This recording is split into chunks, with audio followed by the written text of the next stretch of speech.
Ya, kembali lagi. Kali ini kita akan membahas tentang asam lambung. Sebelumnya kita masuk, ada pertanyaan yang cukup menarik tentang asam lambung. Asam lambung ini apakah bisa membuat sesak nafas? Ataupun asam lambung ini apakah bisa membuat batuk-batuk? Jawabannya ya, bisa membuat sesak nafas ataupun batuk-batuk. Asam lambung itu sebenarnya ada fungsinya. Tubuh manusia ini memproduksi yang namanya asam lambung. Fungsinya seperti apa? Asam lambung itu berfungsi untuk melancarkan pencernaan kita, membantu pencernaan kita. Kemudian membantu untuk menyerap nutrisi di dalam tubuh kita. Itu membutuhkan yang namanya asam lambung juga. Tapi jika tubuh manusia memproduksi asam lambung yang berlebih, itu yang menjadi bermasalah. Bapak Ibu akan mengalami yang namanya sesak nafas ataupun batuk-batuk. Mungkin nggak itu terjadi? Sangat mungkin. Ataupun Bapak Ibu merasa di dalam perut, di ulu hati Bapak Ibu merasa seperti terbakar. Itu sangat mungkin. Apalagi kalau Bapak Ibu asam lambungnya terus menerus sampai masuk ke dalam kerongkongan ataupun esofagus, itu bisa menyebabkan batuk-batuk terus menerus, bahkan bisa jadi sesak nafas. Tapi Bapak Ibu tidak perlu khawatir yang berlebih. Yang namanya asam lambung itu pada dasarnya tidak bermasalah. Saya ngomong asam lambung pada dasarnya tidak bermasalah. Tapi kalau sampai asam lambungnya berlebih dan mengakibatkan lambung itu bisa jadi bocor, itu yang jadi bermasalah. Tapi kalau cuman sekedar asam lambung GERD naik, itu biasanya tidak bermasalah. Bapak Ibu tidak perlu terlalu khawatir. Apa yang harus dilakukan kalau memang Bapak Ibu bermasalah tentang asam lambung, membuat Bapak Ibu batuk-batuk terus menerus, Bapak Ibu segera cek yang namanya ronsen paru, ronsen torak, dicek bersih tidak. Yang kedua, cek TCM, tuberkulosisnya bersih atau tidak. Yang ketiga, tes COVID. Bisa jadi batuk-batuknya itu karena COVID. Atau yang keempat, bisa jadi batuk-batuknya itu karena yang namanya alergi. Yang kelima, kalau Bapak Ibu punya biaya berlebih, lakukan yang namanya endoskopi. Endoskopi itu selang dimasukkan, itu ada kameranya, dan itu bisa dilihat apakah Bapak Ibu bermasalah atau tidak lambungnya. Tapi rata-rata orang yang mengalami GERD itu lambungnya tidak bermasalah. Lambungnya tidak bermasalah, paru-parunya juga tidak bermasalah. Rata-rata. Tapi ada juga yang bermasalah. Jarang sekali. Kemudian jadi penegakan diagnosanya sudah cukup akurat. Dinyatakan kalau tubuh Bapak Ibu adalah sehat. Bapak Ibu akan diberi yang namanya obat-obatan. Biasanya dokter akan memberikan PPI, proton pump inhibitor. Itu sejenis omeprazol, lansoprazol, ataupun bisa jadi pantoprazol, atau biasanya dikombinasi dengan yang namanya sukralfat.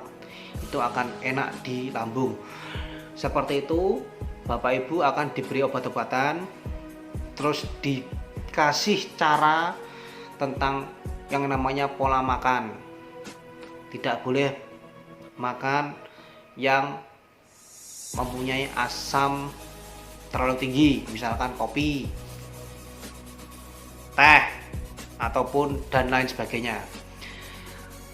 Karena gini, rata-rata orang yang bermasalah tentang asam lambung itu bukan karena tubuhnya yang bermasalah ataupun makanannya bermasalah, tidak.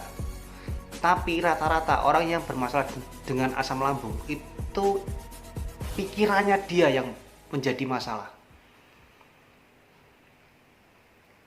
Dia terlalu khawatir, dia terlalu gelisah, dia terlalu cemas. Biasanya orang makan, setelah makan, asam lambung biasanya akan naik. Biasanya seperti itu. Ketika asam lambung naik, orang menganalisa sendiri, dipikir-pikir sendiri, paru-parunya seperti apa, tarik nafas, hembus nafas, tarik nafas, hembus nafas, itu dianalisa sendiri, dipikir sendiri. Di dalam lambung dipikir sendiri, dianalisa sendiri, seperti apa ya lambung saya, seperti apa ya di dalam tubuh saya. Kemudian dianalisa sendiri, dipikir sendiri, di dalam usus seperti apa ya, pencernaan seperti apa. Begitu dia memikirkan hal-hal yang seperti itu, percaya tidak, asam lambungnya akan semakin lebih naik. Dan hal-hal seperti itu tidak perlu dipikirkan. Itu yang menyebabkan salah satunya asam lambung naik. Bukan karena tubuhnya dia yang bermasalah, bukan karena makanannya dia yang bermasalah, tapi kebanyakan orang karena yang namanya kecemasan yang berlebih atau ansietas yang berlebih. Kebanyakan seperti itu. Karena kenapa? Ini true story. Saya akan berbagi cerita. Ada orang itu kalau ketemu dengan pembersih lantai, mencium bau pembersih lantai, itu dia muntah, asam lambungnya begitu naik tinggi, dia langsung muntah. Ternyata setelah diselidiki, ini true story, zaman dulu dia itu pernah ditodong dengan pistol, dia mau dirampok, dia begitu ketakutan, terus kepalanya dibenturkan di lantai, begitu kepalanya dibenturkan di lantai, disuruh tiarap, disuruh jongkok tiarap, terus habis itu pistol yang ditodongkan di kepalanya, dia begitu seperti itu mencium bau yang namanya pembersih lantai. Sejak itu dia trauma dengan pembersih lantai, akhirnya dia muntah dengan sendirinya. Berarti permasalahannya itu bukan karena tubuhnya dia yang bermasalah atau asam lambungnya dia yang bermasalah, tapi pikirannya dia yang bermasalah. Pikiran kita hari ini itu yang membentuk kita hari ini. Anak kecil itu tidak tahu apa-apa. Misalkan anak kecil tidak tahu apa-apa, dibilangi, "Nak, kucing itu jahat." Misalkan seperti itu. Kucing itu jahat, kucing itu jahat, kucing itu jahat. Dia otomatis akan menghindari yang namanya kucing. Karena pikirannya dia kalau kucing itu jahat.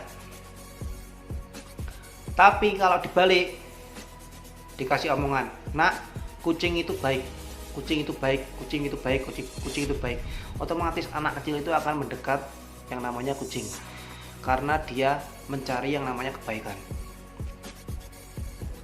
Seperti itu, pikiran manusia juga sama. Kalau diagnosa, penegakan diagnosa, Bapak Ibu, dilihat dari ronsennya sudah sehat, bersih, tes TCM tuberkulosis bersih, tes COVID bersih, Bapak Ibu tidak punya alergi, betul? Terus Bapak Ibu di endoskopi, dari kerongkongan sampai ke esofagus ke lambung, Bapak Ibu bersih, tidak ada satupun yang bermasalah. Yang bermasalah bukan tubuh Bapak Ibu, tapi pikiran Bapak Ibu yang bermasalah. Bapak Ibu tidak perlu terlalu cemas yang berlebih. Bapak Ibu harus menenangkan Bapak Ibu, pikiran Bapak Ibu. Jangan terlalu khawatir, jangan terlalu cemas. Saran saya, apa yang harus dilakukan? Yang pertama, Bapak Ibu sering-seringlah untuk berinteraksi dengan orang. Kalau Bapak Ibu berinteraksi dengan orang, Bapak Ibu akan merasa banyak orang, dan Bapak Ibu tidak merasa sendiri, Bapak Ibu tidak merasa cemas, Bapak Ibu tidak merasa kesepian, Bapak Ibu tidak merasa khawatir. Apalagi kalau Bapak Ibu bergaul dengan orang-orang yang positif, Kalau Bapak Ibu bergaul dengan orang yang positif, berinteraksi dengan orang-orang yang positif, Bapak Ibu otomatis kita sendiri juga akan menjadi positif dan hasilnya juga akan punya hasil yang positif. Yang pertama, interaksi dengan orang yang positif. Yang kedua, olahraga lah. Olahraga itu nggak usah terlalu mahal-mahal.